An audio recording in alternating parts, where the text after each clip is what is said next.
देख रहे हैं अमर उजाला डिजिटल में हूँ आपके साथ दीपक दीक्षित। हमारे साथ देश की जानी मानी शख्सियत और शायरा शमीना अदीब जी हैं।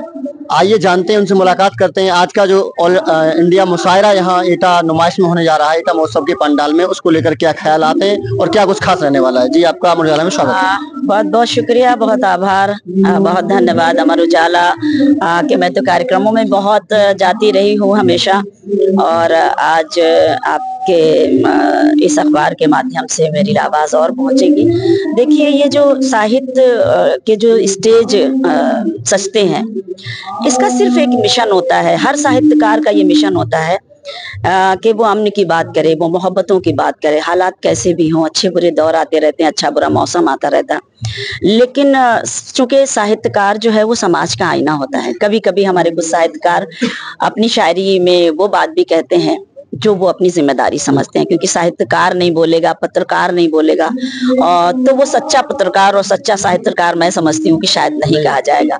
लेकिन उसके साथ साथ मैंने हमेशा ये कोशिश की है कि हम हालात कैसे भी रहें, लेकिन ये जो हमारा अजीम हिंदुस्तान है, इसमें जो हमारी भाईचारगी है, जो हमारी संस्कृति है, जो हमारा कल्चर है, वो पूरी दुनिया में कहीं देखने को नहीं मिलता। और ये जो कुछ चीजें होती हैं वो सब वक्ती होती हैं और वक्त के साथ खत्म हो जाती है। मैं शबीना अदीब आज सबसे ज्यादा ईश्वर का लाख लाख शुक्र इसलिए अदा करती हूँ कि आप यकीन करें, आप कभी भी यूट्यूब पर जब शबीना अदीब का नाम सर्च करेंगे तो अब शबीना अदीब अपने वतन का नगमा पेश करती है, अपना राष्ट्रगान पेश करती है। अभी मैं जद्दा, सऊदी अरब का एक शहर जद्दा के बाद हम जाते हैं अपना उम्रा करने के लिए, हज करने के लिए। जद्दा में हमारा मुशायरा था, और मुशायरा कौन सा था आपको पता है, संविधान की 75वीं सालगिरह के मौके पर एक मुशायरा था। अब आप सोचिए, शबीना अदीब संविधान की 75वीं सालगिरह मनाने के लिए सऊदी अरब जा रही हैं, जद्दा जा रही हैं। जद्दा के वो ऑर्गेनाइजर, अंदाजे बयां हो और चाहे वो वहाँ के मैं बताऊं, एक जिया साहब हैं, जिया प्रिंस साहब, उन्होंने ये आप समझ लीजिए संविधान महोत्सव किया जद्दा। तो आप सोचिए, आप कितने अजीम मुल्क में रहते हैं, कितने अच्छे भारत में रहते हैं कि आप अपने भारत का परचम बुलंद करने के लिए बाहर जाते हैं। हाँ, अफसोस शबीना अदीब को उस वक्त जरूर होता है जब कभी कभी कड़वी बातें होती हैं, तब हमारी जिम्मेदारी होती है कि हम अपनी मोहब्बतों के जरिए से वो जो नफरत करने वाले चंद लोग हैं उनको भी हम मोहब्बत से ही अपनी तरफ खींच सकते हैं। मोहब्बत से ही मोहब्बत को, क्योंकि नफरत से जो है नफरत नहीं मिटाई जाती, मोहब्बत से नफरत को मिटाया जाता है। तो मैंने कोशिश भी यही की है कि मैं अपनी शायरी के जरिए से, जहां तक मिशन के तौर पे मैंने शायरी भी की है। और आपको मैं एक वाकया बताऊं, मैं कुवैत में अपने भारत का राष्ट्रगान कर रही थी। आप लोग कभी भी देखें, अगर कम से कम सर्च करके, तो सोचे कि हमारे देश के लोग जो बाहर रहते हैं वो अपने देश के लिए क्या नहीं कर रहे हैं।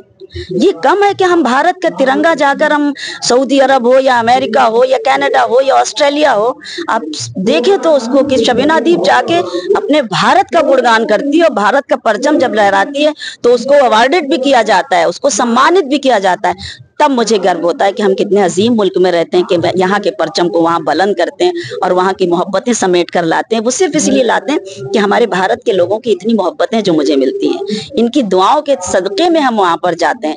मैं अपने लोगों से ये कहना चाहती हूँ और पत्रकार बंधुओं से भी कि अपनी पत्रकारिता, अगर एक सच्चे साहित्यकार हैं, सच्चे पत्रकार हैं, तो सच्ची बातें फिर पत्रकारिता में भी होनी चाहिए। और ये हमारी और आपकी सबकी जिम्मेदारी है। मैं 4 पंक्तियां कहना चाहती हूँ मोहब्बतों के तौर पर कि अंधेरों की हर एक साजिश यहाँ नाकाम हो जाए, उजाले हर तरफ हूँ रोशनी का नाम हो जाए। मेरी कोशिश तो नफरत को दिलों से दूर करना है, मेरा मकसद है दुनिया में मोहब्बत आम हो जाए। बहुत खूब आपने जो कहा, इसके लिए मैं आपका अमर उजाला की ओर से धन्यवाद करता हूं। बहुत बहुत शुक्रिया। एक बात कहना चाहूंगा, अमर उजाला हमें तो सत्यता ही दिखाता है, सत्यता ही लिखता है। बिल्कुल ये सच बात है। मैं और भी लोग हैं, आजकल चूंकि सोशल मीडिया का दौर है, मैं तो ये कहती हूँ कि अगर कोई झूठ दिखाएगा भी तो दूसरे लोग खड़े हुए उसको सच दिखाने के लिए, भले ही वो ज्यादा लोगों तक वो बातें ना पहुंच पाए, लेकिन कुछ लोगों तक, क्योंकि ऐसा नहीं है, ये इस वक्त आपने मोबाइल के जरिए